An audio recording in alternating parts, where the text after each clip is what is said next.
Hi, I'm Natalie, I'm Jan. and we're going to talk about Encouraging Cognitive Connections and Creativity in the Music Classroom by Christopher W. Peterson and Clifford K. Madsen from the Music Educators Journal, December 2010, Volume 97, Number 2. The article talks about transfer activities and having students create connections between things that they wouldn't really think are actually connected. Um, it mentions that students are more likely to remember things that they learn if they can apply them to real life situations and basically just transfer them. Um, it talks about having students act as a community of learners versus just learning on their own, and have them verbally share their creative connections that they make in the different activities that the article outlines. And the main point of the article, the tagline would be everything relates to everything. One of the activities that was presented in the article was divided into lessons. The first one was introducing the transfer task, which started with a written prompt, and as the students to write a common knowledge person, place, or thing. Then the two students were called to show their work and make a connection as an example, and also contrast the two words if there was any. And they started the group discussion, which lasted around 10 to 15 minutes. The next lesson, they did kind of the same, but they added um, they introduced the musical world. Like they started doing, for example, the music and vacation, and they started like doing an analysis what they had in common, uh, contrast. They put, for example, that both had the duration, both can be fun, both can be boring.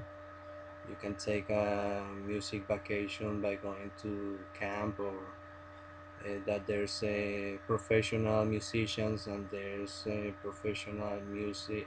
I mean, professional vacation. Uh, how do they say that? Tour Planners. planners. Yeah. Mm. Another thing that they did in the article was they applied this sort of making connections between two things to the musical classroom.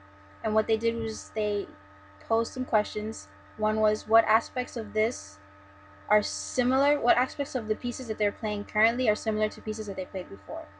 Overall, I think that the activity was very good because it introduced a very creative um, way of looking at things that they may not think are connected. Using the noun and then including the term music or the term melody starts to have the kids relate the things that they're learning in the music class to things that they're learning in all their other classes. And it's a very interesting activity because it gets them to start thinking creatively. And what they're doing here, they can go to maybe a history class or a science class and start making connections with things that they think are not related. And then they learn better. They see things in a different way, and that's very important in school itself, but also in music because you have to look at music differently to really appreciate all the different things. Well, my point of view on the article, mm, I think that it's something that has to be used carefully, because I remember when I was a high school student or middle school student that we were given these critical thinking exercises at the beginning of the class, and we always would say like, what is the purpose of this? And it was not clear what the teacher was expecting from us, so it's always like up to the teacher to make sure like what is expected of the out of this, or to tell the students like what is the use of this, because it's a really good exercise for critical thinking, how to extend the knowledge that you have through other like areas that you don't expect to have relation with. And that's a really good point because this activity can really inspire the kids to go home and talk about it. This is set up for students in the secondary level, middle school, and high school. And sometimes the parents are not very supportive of music. So if they come home all excited about this activity, maybe the parents themselves will see that music can actually relate to other things, and help to maybe support them more in cases where they don't, or just think, wow, this teacher really knows what they're doing. This is kind of an interesting activity for the students to have.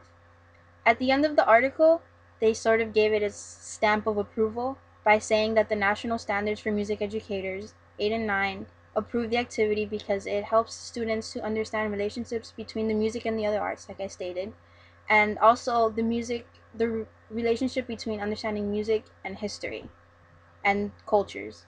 And in a way, I agree with what the article was saying, and I like the activity because it does. Students can look at things in a new way, they can apply things differently. And it also gives the teacher an interesting way to get to know her students or his students, because you can see how the student thinks, and then you can change your curriculum or change the way that you're teaching them.